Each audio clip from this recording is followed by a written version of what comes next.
ये हमारे पास आता है अब क्या, अम्ल एवं क्षारक की प्रबलता, अर्थात एसिड और बेस है, इस जो प्रबलता ये किस पर डिपेंड करती है। तो देखिए हमने पीछे बात की थी कि अम्ल जो होते हैं ये जलीय विलयन में क्या देते हैं, H+ आयन देते हैं, और जो क्षारक होते हैं बेस देते हैं वो क्या देते हैं, जल में OH- आयन देते हैं। तो जो अम्ल जल में जितना अधिक H+ आयन देगा, जितना अधिक H+ आयन देगा वो उतना ही क्या रहेगा, प्रबल अम्ल रहेगा।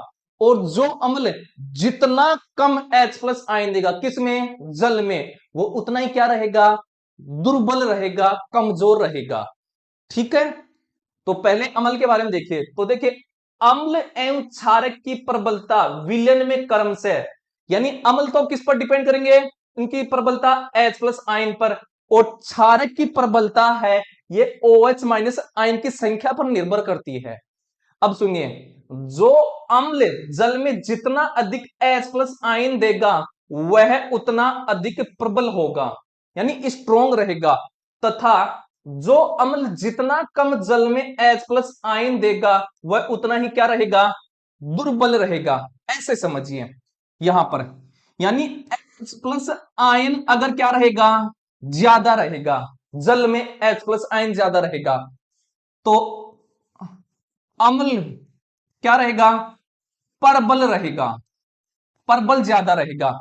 और अगर H+ आयन क्या रहेगा, कम रहेगा, तो अम्ल क्या रहेगा, जो अम्ल है वो उतना ही क्या रहेगा, दुर्बल रहेगा। ये लाइन आपको छोटी सी याद करनी है निष्कर्ष के तौर पर। ठीक है, H+ आयन जितना अधिक है अम्ल क्या रहेगा, परबल उतना ही अधिक रहेगा। H+ आयन की संख्या जितनी कम है वह अम्ल उतना ही क्या रहेगा, दुर्बल रहेगा, वीक रहेगा। आई होप समझ में आ गया होगा। अब इसके एग्जाम्पल इंपॉर्टेंट हैं। जो प्रबल अम्ल हैं, स्ट्रॉन्ग सॉरी एसिड हैं, वो कौन कौन से हैं, पहला है HCl जिसको बोलते हैं हाइड्रोक्लोरिक अम्ल, अगला है HNO3 जिसको बोलते हैं नाइट्रिक अम्ल, अगला है H2SO4 जिसको बोलते हैं सल्फ्यूरिक अम्ल।